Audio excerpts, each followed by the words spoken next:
Hello YouTube, I am LT Charged LT. I have made this video to show you how to fix a PlayStation Network problem relating to your friends not showing up in your friends list.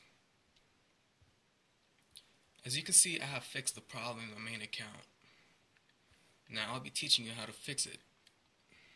Let me switch to my other account.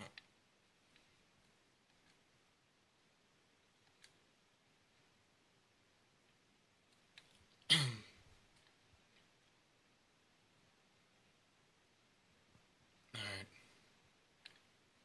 Step 1, you gotta log out of your account.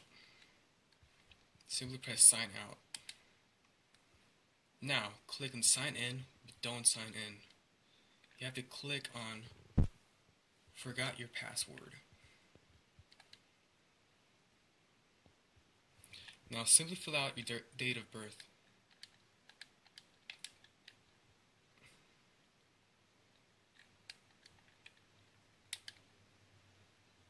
Now you will get this message. You will follow the instructions in the email message to reset your password using a PC or Mac. It will be sent to your email. Simply click confirm.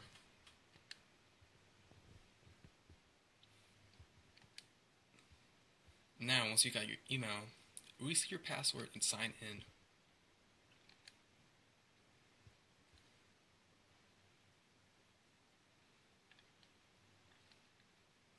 You should be set. Have fun, guys.